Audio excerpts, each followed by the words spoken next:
तो कैसे हैं आप लोग? आशा करता हूँ बहुत अच्छे होंगे, घर पे होंगे और स्वस्थ होंगे।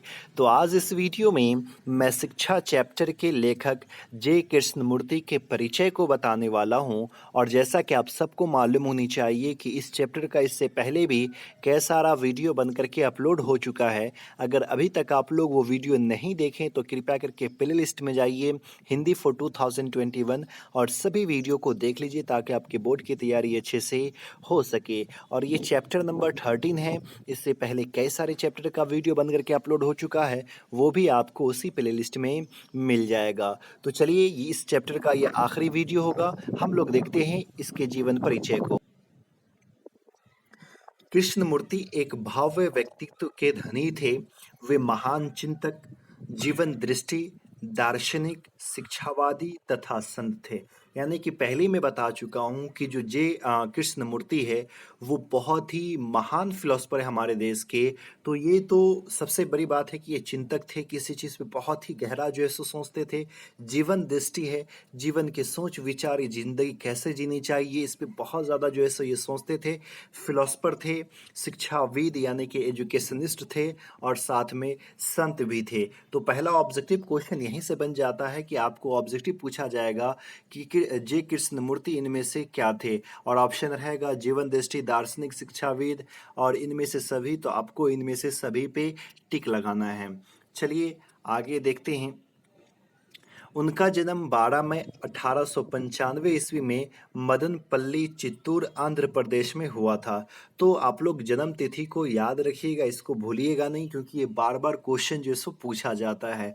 तो जे कृष्णमूर्ति का जन्म जो 12 मई 1895 ईस्वी को मदनपल्ली, जो चित्तूर, आंध्र प्रदेश में पड़ता है, हुआ था। उनके पिताजी का नाम श्री नारायण जिद्दू था और माताजी का नाम संजीव वर्मा था, है कि नहीं? तो ये पिताजी और माताजी का भी नाम आपको याद रखना है, बहुत बार बोर्ड एग्जाम में क्वेश्चन पूछ दिए जाते हैं। चलिए अगला क्वेश्चन कह रहा है कि उनकी शिक्षा क्या है कि नहीं? तो बात याद रखिएगा, इनकी शिक्षा के बारे में कोई भी किसी को ज्ञान नहीं कि वो कहाँ तक पढ़े थे, कौन सी डिग्री हासिल किए थे। तो शायद उसकी शिक्षा कितनी है, कहीं पे उल्लेख जो है सो नहीं किया गया हुआ है। अब चलिए हम लोग देखते हैं कि इनका व्यक्तित्व कैसा था। तो देखिए, ये मूल्यतः वक्ता थे, स्पीकर थे, ऑरेटर थे, बहुत ज़्यादा भाषण दिया करते थे। और ये एक फिलोसफर का काम ही होता है कि अपनी बातों से जो है सो लोगों तक अपनी बात को पहुंचाना। जिस तरह से मार्टिन लूथर किंग, वो भी एक महान ऑरेटर थे और दुनिया को हिला करके रख दिए थे। तो हर एक फिलोसफर के अंदर ये क्वालिटी होती है। तो ये जो है सो एक वक्ता थे, स्पीकर थे, ऑरेटर थे। और ये जो चैप्टर है शिक्षा, ये भी भाषण में ही ये बात जो है सो कहे थे कि शिक्षा का महत्व क्या और शिक्षा है क्या चीज़, शिक्षा का मतलब क्या होता है। उनका चिंतन शिक्षा, दर्शन तथा अध्यात्मक से संबंधित था। अब वो जो उनका जो एक कह सकते हैं कि उसका जो एजुकेशन है या लोगों को जो मोटिवेट करते थे या जो भाषण दिया करते थे, वो शिक्षा के बारे में है कि नहीं। दर्शन के बारे में, फिर आध्यात्मिक कैसे बनना है इसके बारे में जो है सो ज़्यादा लोगों को मोटिवेट करते थे, प्रेरित करते थे कि ज़िंदगी कैसे जीना है। और इस चैप्टर पे भी आप लोग पढ़े होंगे, बहुत सारी संदेश जो है सो मिलती है, बहुत कुछ सीखने को मिलती है। अब चलिए साहित्य साधना पे हम लोग देखते हैं कि इन्होंने क्या-क्या लिखा। तो देखिए, इसमें उतनी रुचि थी नहीं, ये ज़्यादा लिखा नहीं करते थे। अपने कुछ लेख तथा कतिपय रचनाएँ भी की, कुछ लेख लिखे और कुछ रचनाएँ भी जो सो किए थे।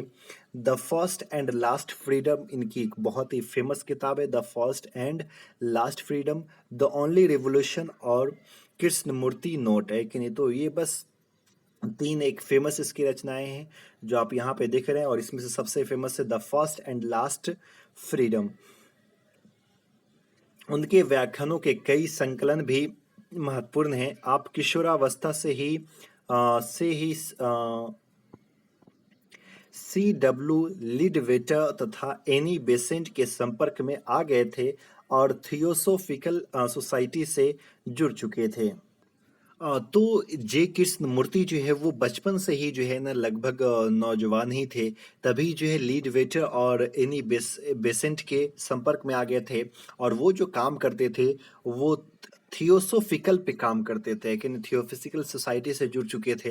अब थियोसॉफ़िकल सोसाइटी का मतलब क्या होता है, या थियोसॉफ़िकल का मतलब क्या होता है कि एक ऐसा ग्रुप होता है जिसकी मान्यता ये होती है कि एक सच्चा ज्ञान जो है ना, सच्चा नॉलेज जो है, वो भौतिक वस्तुओं से नहीं आता बल्कि आध्यात्मिक से आता है। जिसमें आपको ईश्वर पे विश्वास रखना है, इतिहास वगैरह, मतलब कि बहुत कुछ उसमें जो बताई जाती है, आध्यात्मिक जो बनना है, वहाँ से आता है एक सच्चा ज्ञान जो है, तो उससे वो जुड़ चुके थे।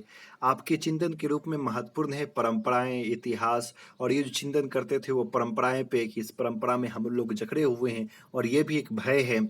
इतिहास हो, धर्म, ईश्वर, राष्ट्र, समाज, संस्कृति या जीवन प्रणाली, इन सब पे ये ज़्यादा जो है सो सोचते थे और लिखते थे। शिक्षा संबंधित उनके विचार अधिक महत्वपूर्ण हैं, जिनके आधार पर ही लिडवेटर ने उन्हें विश्व शिक्षा की उपाधि दी थी। अब शिक्षा पे भी जो है सो बहुत ज़्यादा जो थिंकिंग करते थे, और ये चैप्टर ही आप लोग देख रहे हैं शिक्षा पे जो है, शिक्षा में बहुत ज़्यादा वो भाषण भी दिया करते थे, और इसीलिए लिडवेटर जो है उसे विश्व शिक्षा की उपाधि जो है सो देते हैं। तो ये बहुत ही इम्पोर्टेंट बायोग्राफी था। अगर आपको ये 5 नंबर में पूछ दे तो इतना लिख सकते हैं, और ऑब्जेक्टिव तो कई सारा जो है सो बन जाता है। फिर एक नए चैप्टर के साथ हम लोग मिलेंगे अगले वीडियो में, जो पोएट्री सेक्शन का होगा, क्योंकि पोएट्री सेक्शन का अभी तक हम लोग एक ही वीडियो देखे हैं। तो फिर मिलते हैं अगले वीडियो में, तब तक के लिए बाय।